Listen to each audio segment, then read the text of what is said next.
Jangan lupa subscribe YouTube channel Metro TV News dan jangan lupa nyalakan notifikasinya. Pemirsa, dampak pandemi COVID-19 menyasar ke seluruh sektor termasuk sektor UMKM. Pemerintah pun terus berupaya agar sektor penggerak utama perekonomian di Indonesia ini kembali tumbuh, salah satunya dengan transformasi digital.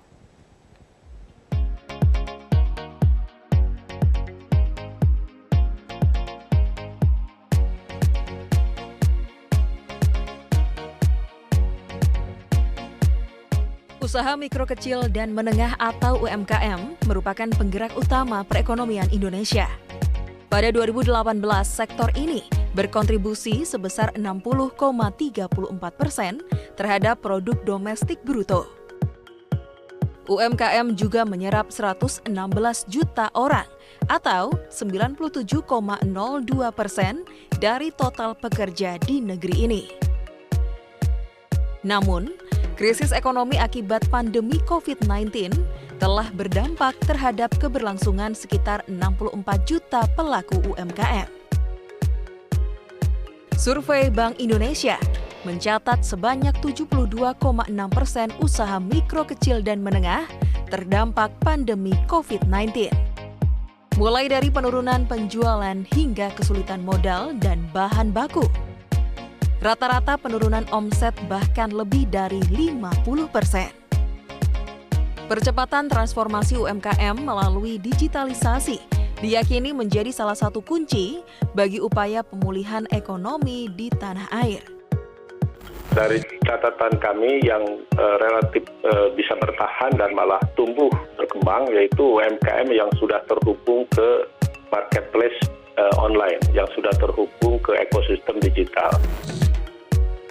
Bahkan, data McKinsey menunjukkan pada Juni 2020, transaksi UMKM di sektor e-commerce tumbuh 26% dan mencapai 3,1 juta transaksi per hari. Pemerintah melalui Kementerian Koperasi dan UKM menargetkan 10 juta UMKM akan terhubung dengan marketplace hingga akhir tahun 2020. Sayangnya sejumlah kendala masih dihadapi, mulai dari banyaknya pelaku UMKM yang belum melek digital, kesulitan menggunakan fitur pada platform e-commerce, ketersediaan akses internet yang belum memadai, hingga lebih dari 12.000 desa yang belum terjangkau jaringan internet 4G. Pemirsa, sebagai penggerak utama perekonomian di Indonesia, UMKM paling terdampak di tengah tekanan ekonomi.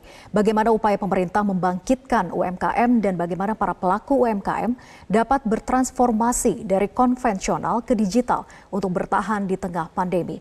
Di sisi lain, pemerintah berupaya melahirkan pelaku UMKM baru dengan memangkas sejumlah aturan dalam Undang-Undang Cipta Kerja bisa terwujud. Kita akan membahasnya bersama dengan Sekretaris Komite Penanganan COVID-19 dan Pemulihan Ekonomi Nasional, Raden Pardede, dan Ketua Komunitas Ikatan UKM Bisnis Indonesia atau IKUBI, Jarod Trisunu Warso. Selamat pagi, Pak Raden, Pak Jarod. Selamat pagi, Bu. Ya, saya ingin ke Pak Raden terlebih dahulu. Pak Raden, sejauh ini berapa realisasi pemberian bantuan Presiden untuk usaha mikro? Berapa realisasi penerima manfaatnya sampai sejauh ini? Begini, kita tahu bahwa sejak kita mengalami COVID-19 ini, kita menganggarkan waktu itu adalah 120 triliunan, 122 triliun, kira-kira begitu, ya. Dan sampai sekarang itu realisasinya itu sudah mencapai sekitar 91 triliun yang sudah dialokasi dan sudah diserap lah itu kepada UMKM, di mana ada penempatan dana yang sangat signifikan diberikan kepada bank-bank untuk kemudian bank tersebut menyalurkannya kepada UMKM. Kemudian juga ada banpres produktif, ya. Demikian juga ada subsidi bunga. Kemudian ada juga penjaminan yang diberikan kepada kredit UMKM, ya. Dan juga ada pembiayaan investasi koperasi. Nah, kalau untuk yang paling jelas kita lihat adalah banpres produktif lah. banpres produktif itu di mana pemerintah dalam hal ini memberikan tidak banyak-banyak ya Mbak ya, mungkin hanya 5 juta per satu UMKM, diberikan sekarang kepada 9,1 juta. Ya, yang karena ini khususnya untuk mikro ini 9,1 juta, di mana ditargetkan ini akan mencapai 12 juta nanti. 12 juta mikro lah, atau mungkin super mikro gitu loh.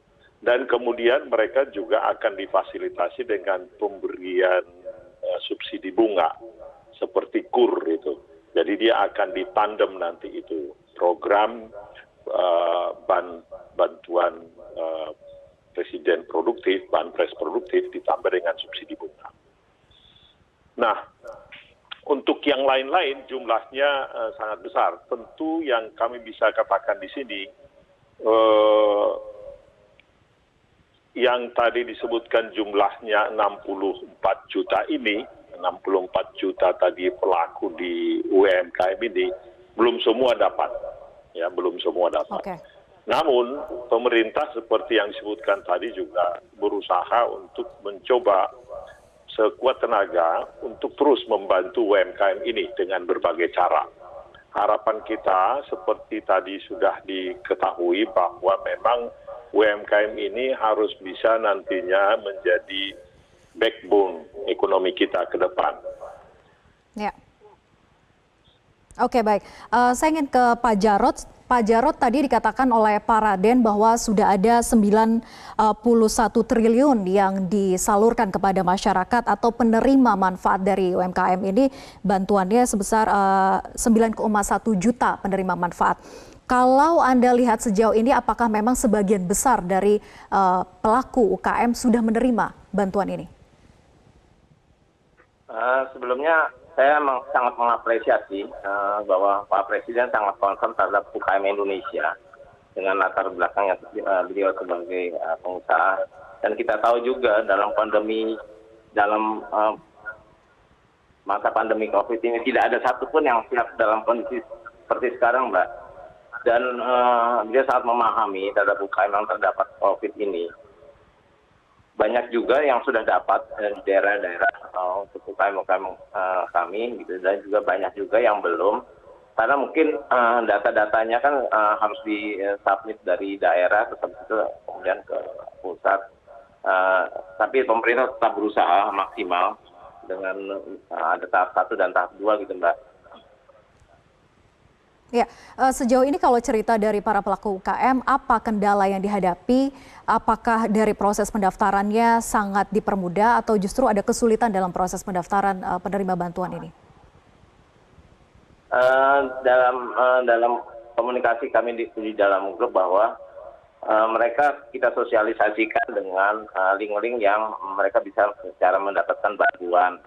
Ya, memang kadang mereka terkendala bagaimana mereka memasukkan data tentang usaha mereka, terus ketentuan-ketentuan dan syarat-syaratnya.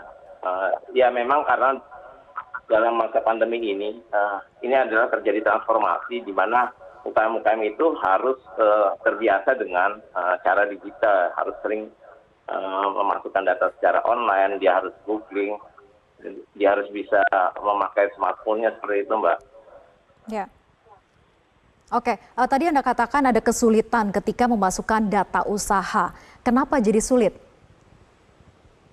Karena mereka masih mungkin ya masih terbiasa dengan cara-cara manual. Ketika mereka harus berpindah kuadran kepada proses digital, mereka harus menggoogling linknya, memasukkan datanya seperti itu. Syarat-syaratnya juga ada ketentuan bahwa yang untuk dapat UKM ini adalah yang tidak dapat KUR atau pinjaman bank yang lain. Nah, syarat-syarat itulah yang mungkin sebagian ada yang bisa, ada yang tidak gitu, Mbak, kira-kira. Oke, saya ingin kembali ke Pak Raden. Pak Raden tadi dikatakan bahwa masih ada kesulitan ketika melakukan pendaftaran karena proses yang dilakukan secara online ini dan pelaku UMKM masih terbiasa secara manual. Bagaimana tanggapan Anda? Ya, memang kita harus belajar lebih baik lagi ke depan. Tentu tadi kita sudah sebutkan banyak juga memang UMKM ini mungkin yang belum terdaftar karena juga kita ketahui tidak mudah juga mungkin atau malas atau karena kesulitan ujungnya mereka tidak mendaftarkan diri dengan baik. Nah, Undang-Undang Cipta Kerja seperti yang kita ketahui ini bagian daripada usaha pemerintah untuk mempermudah nanti UMKM ini untuk bisa mendaftar dengan mudah, ya. Ada izin tunggal bagi UMKM, ya, UMK terutama. Saya tutup dulu yang M-nya deh. Kalau yang M itu kan mudah itu, ya, mereka itu relatif sudah cukup menengah, besar, mereka itu mudah. Yang UMK ini, ya, mikro dan kecil ini. Jadi akan jauh lebih mudah nanti, baik itu izin usaha, izin edar, ada standar nasional Indonesia, itu yang SNI itu, dan bahkan sertifikasi produk halal itu akan jauh lebih mudah nanti dan digratiskan ininya pendaftarannya. Itu yang pertama. Yang kedua adalah memang kaitannya dengan tadi mungkin kapasitas dari teman-teman kita yang UMK ini di dalam online, ya, mungkin juga masih kurang. Nah, ini mungkin harus ditambah dengan pelatihan-pelatihan yang harus dilakukan atau pendampingan. Jadi dua yang harus dilakukan, pelatihan dan pendampingan. Tentu hanya pelatihan saja tentu kalau dia misalkan hanya lulusan SD mungkin akan sangat sulit sekali memahaminya. Oleh karena itu perlu didampingi.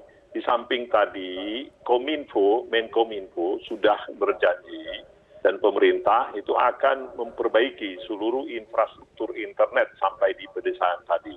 Jadi dengan gabungan tadi itu harapan kita nanti UMKM kita itu mudah-mudahan akan berkurang kesulitannya. Meskipun tadi kami mengakui dan dari awal juga memang persoalan pencatatan, ya, pendaftaran dan juga mendata UMK ini tidak mudah. Nah, ini yang sekarang kita perbaiki terus-menerus. Dan krisis COVID-19 ini justru menjadi momen yang baik buat kita untuk memperbaiki data-data mereka-mereka ini. Baik, ada pendampingan dan juga pelatihan yang diberikan, tapi nanti secara realisasinya seperti apa, kita akan lanjutkan perbincangan usai jeda. Tetap bersama kami di Metro Pagi Prime Time.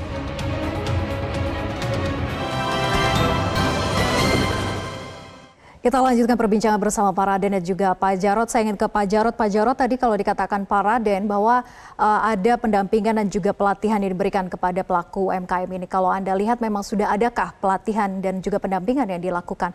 Tadi juga Anda sempat menyinggung bahwa kesulitan mengakses online saja masih dirasakan oleh pelaku UMKM di daerah. Ya, kalau untuk pendampingan kita lihat bahwa pemerintah juga melalui di daerah-daerah sudah melakukan sosialisasi terhadap UKM itu, baik bagaimana pendampingan untuk packaging, untuk produk, untuk harga dasar pokok, dan juga untuk online single submission. Jadi di sini hal yang sangat amat penting lah, bahwa UMKM itu harus memiliki UMK, ya, izin usaha menengah kecil, di mana ini menjadi dasar bagi UKM bisa mendapatkan KUR, bisa sebagai surat badan usaha lah ketika mereka harus melakukan upgrade gitu kan.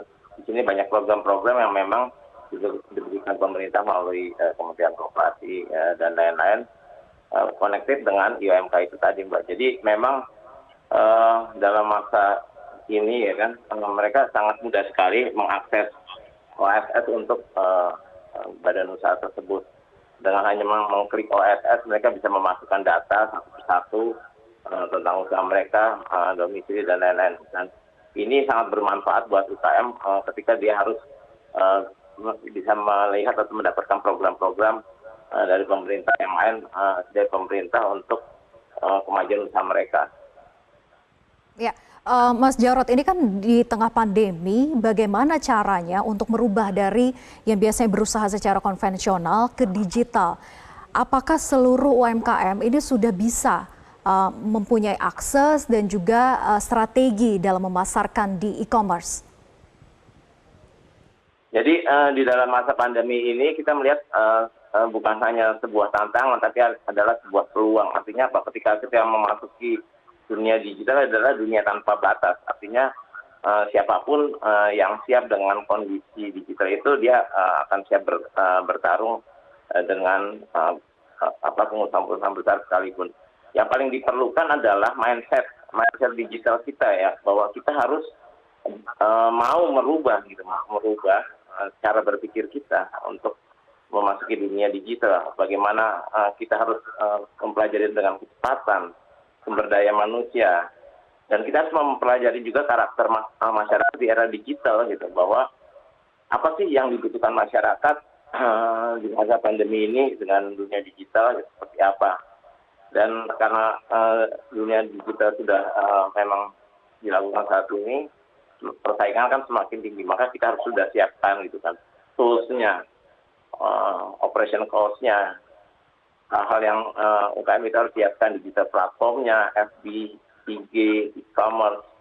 Dan yang paling penting adalah mereka harus membuat literasi produk mereka, karya mereka, sehingga orang lain di dalam dunia digital melihat seperti apa sih produk mereka gitu. Jadi tanpa harus secara ketemu gitu, orang lain sudah bisa melihat dan membaca apa yang ada di dalam produk kita. Oke, artinya edukasi strategi pemasaran di e-commerce ini memang sudah dipahami begitu ya untuk pelaku usaha UMKM? Betul. Oke, saya ingin ke Pak Raden, bagaimana pola pendampingan dan pelatihan yang diberikan untuk strategi berpindah dari konvensional ke digitalisasi ini? Seperti apa pendampingan yang diberikan oleh pemerintah? Memang ini akan dikerjakan terutama oleh Menteri Koperasi, UKM, kemudian perindustrian, kemudian juga Menteri Pedesaan ya. Mereka yang akan membuat program secara detail mengenai ini. Nanti seperti yang kita lihat tadi, bahwa peran daripada asosiasi-asosiasi seperti asosiasinya Pak Jarod ini menjadi penting juga. Karena kalau hanya pemerintah tentu tidak cukup ya. Di samping pemerintah tadi ada peran Pemda, peran daripada pemerintah di kabupaten, bahkan di pedesaan. Jadi ini harus semua orang mengeroyok ini. Seperti yang dikatakan tadi jumlahnya 64 juta orang. Bahkan menurut kami mahasiswa-mahasiswa juga mungkin kita kerahkan lagi secara masif ke sini ya, karena mahasiswa ini justru yang paling, bahkan mungkin lulusan-lulusan SMA ini atau mahasiswa ini, mereka itu sangat paham sekali mengenai online tadi itu. Mereka sangat berperan sekali untuk bisa, saya pikir, melatih UMK ini. Jadi itu kalau mungkin kita sebutkan nanti, pokoknya satu mahasiswa minimum 10 UMK dia harus latih untuk bisa melakukan online tadi itu akan sangat menolong sekali. Hal-hal yang begitu. Jadi kita harus menolong diri kita sendiri dengan sistem yang menurut kami lebih bergotong royong antar kita semua. Kita jangan mengharapkan pemerintah semuanya. Ya, pemerintah tentu akan melakukan bagiannya, tapi masyarakat, asosiasi, bahkan kami katakan tadi mahasiswa bisa berperan penting sekali di dalam melakukan edukasi dan sosialisasi tentang hal ini. Baik, oke. Segala pihak dikerahkan untuk bisa membantu pelaku UMKM gitu ya, termasuk mahasiswa juga dilibatkan. Saya ingin ke Pak Jarod. Pak Jarod, singkat saja sebagai closing statement, apa harapan dari pelaku UMKM terhadap pemerintah dari segala bantuan yang sudah diberikan? Apakah masih ada yang harus lebih ditingkatkan lagi? Kami harapkan bahwa komunitas-komunitas UKM yang ada di Indonesia semakin diajak untuk berkomunikasi dan dilibatkan aktif gitu dalam sosialisasi program-program pemerintah kepada UKM gitu, dan juga kepada generasi milenial yang khususnya memang cukup melek teknologi digital ya kan. Jadi harus ada kolaborasi juga, ada momen kolaborasi antara generasi milenial dengan UKM-UKM yang memang sudah dalam posisi nyaman, sehingga transformasi digital itu akan berjalan lancar dan masif dan terstruktur gitu. Memang harus dijembatani pemerintah bahwa harus ada link and match antara mahasiswa, antara UKM dan para pengusaha, sehingga semua menjadi sebuah gerakan bagi UKM Indonesia, dan ini mungkin bisa diinisiasi oleh Pak Menteri Koperasi atau juga Pak Presiden langsung, sehingga ini akan menjadi sebaran yang cukup besar gitu ya, digitalisasi UKM di Indonesia gitu Mbak. Oke, semoga gerakan bangkit berbisnis dengan dari bantuan pemerintah ini bisa optimal membantu bangkitnya pelaku UMKM di seluruh Indonesia. Terima kasih Pak Raden Pardede dan juga Ketua Komunitas Ikatan UKM Bisnis Indonesia atau IKUBI Jarod Trisuno sudah bergabung bersama kami di Metro Pagi Prime Time. Selamat pagi Bapak-Bapak.